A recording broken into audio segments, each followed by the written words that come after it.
set up for a handful of people to win the MVP. It's talked about in the media. I'm sorry? No, I'm just laughing. That's okay. Keep going. You're laughing. Because there's so much media hype. I would love to see somebody out of the blue. I know Darren Smith has done it. And I know that, there have been players who have made plays that have been, one shining moment and whatnot. But, Tom Brady could have a really bad game and he can still win and he's the MVP. This is a quarterback competition this week. Whoever has the better stats, and if they're on the winning side, they win the MVP. So when you look at MVPs in the past, in Super Bowls, who would you say in your mind are the most unexpected MVPs that we've seen before? Jake Scott, Miami Dolphins. Really? Yeah. Okay, that's all right. That's good. There's other people too. We didn't think that Timmy Smith would run for 204 yards for Washington in that Super Bowl, but as the media has changed and it has become more vocal about what's going on, I can't see anybody else. This is going to be if Kansas City wins, it's Mahomes becomes the new number one guy. He unseats Brady and he unseats Rodgers, and he is the guy. And also, it's a big deal for Andy Reid. He finally wins a Super Bowl. If it's San Francisco, it's Garoppolo. Oh, he comes out of Tom Brady's shadow and he wins a Super Bowl over in San Francisco. It's that dramatic, presentation. Well, Desmond Howard certainly was a unexpected one for the Packers as well. We can't forget that. True. Yeah, David, don't discount my Packers, please. I'm not discounting. I don't disrespect your Packers. The only thing that I wanted to, the only thing I was hoping for is that Green Bay would be playing here in Jacksonville, and that way I wouldn't have to even think about going to the frozen tundra if they play late in the year. Oh, but there's no place like the frozen tundra. No place. They're playing in Green Bay. I just don't know when yet. I'm hoping that if I can go, it's not freezing. I don't know. It doesn't matter when they play. Frozen tundra is a wonderful place to go. When you look at, I remember when I covered the Cardinals and the Pittsburgh Steelers game, there were lots of potential MVPs in that game for Super Bowl 43, and just seeing James Harrison, have a 100-yard touchdown pass, and Kurt Warner, I believe, was a quarterback in that game for the Cardinals. That was an unbelievable contest in its own right. So that MVP could have gone a lot of different ways is really what it could have done. So, are you guys, how do I want to say this? Are we worried that this matchup, for everything it is, and clearly the two best teams in the AFC and the NFC are playing, are you worried about a letdown? That maybe it's a sloppy game.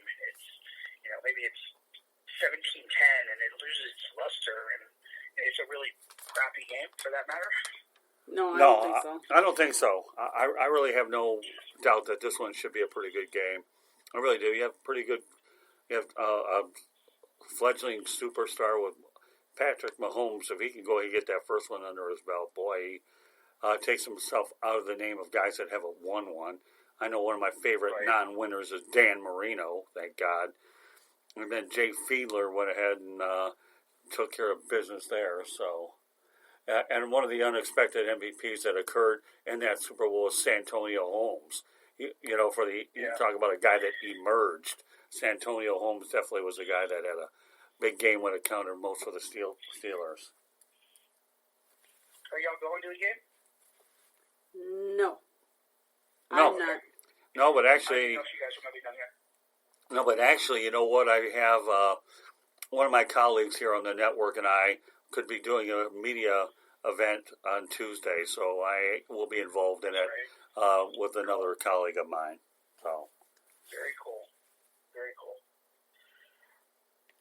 But again, when you talk about the different MVPs over the years, Okay, and we have some unexpected ones that came out of nowhere. Von Miller. Von Miller was the guy for Denver. Nick Foles, of course, a la now Jacksonville is there. It will never happen again. I know. What about Dexter Jackson, who's claimed to fame as a quarterback for the Tampa Bay Bucks? Well, but he's a Florida State guy, so it's okay. Nice reference. Here's something that I had discussed the other day, and I actually put on my social media account. If the Kansas City Chiefs win, Chad Henne wins the Super Bowl ring. Oh, that is interesting. And that as a backup, Chad Henne, good stuff. Well, Mark Brunell won with the Saints. He was the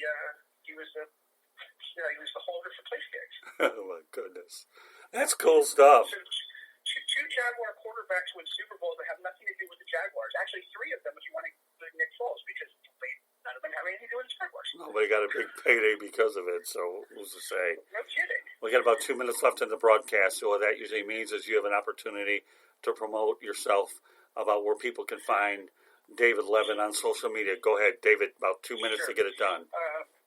I write for fanside.com. I cover different aspects of sports, and I can be found on Twitter at DM719907. By the way, those are my kids' birthdays. Somebody asked me that once, and it stuck.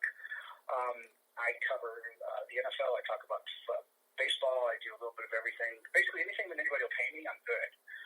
But that's where you can find me. Okay.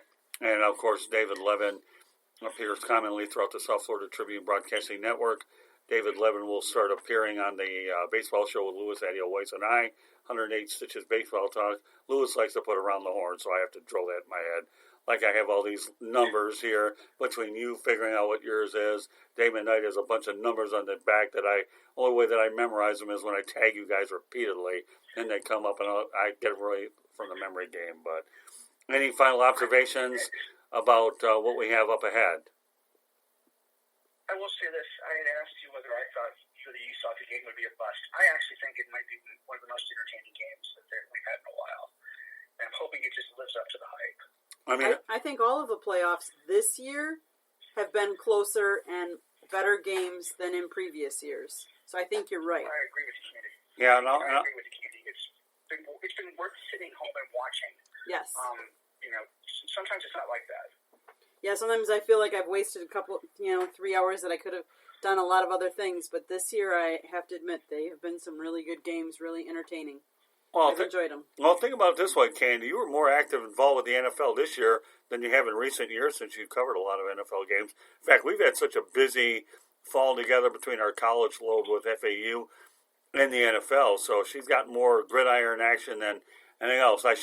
I will say this, David, 21-17, I have the 49ers. So I think that, I don't know, I don't see a high-scoring game, but still 3 touchdowns and 2 touchdowns and a field goal. Adding defense and ball control are the equation for which I go ahead and calculate this, knowing that I said that I'll probably be way off anyways, but that's what predictions are. So, I think it's really neat that you come on, and I wanted to end a show with you since you and I and Candy started the season watching the Jaguars and the Chiefs, and no better way to put a lid on this one. So, meanwhile, on behalf of David Levin, my name is Scott Morganroth, Motor City Madmouth, and Candy Ebling. Thanks, everybody. And we welcome you to another. We appreciate you. We welcome you to another edition on the Sports Exchange. Stay tuned for our next program, which will be sometime next week. Good night. Good afternoon, everybody. I'm used to saying good night, but good afternoon. Enjoy the Super Bowl. And you can also follow us on Twitter at Tribune South on Twitter.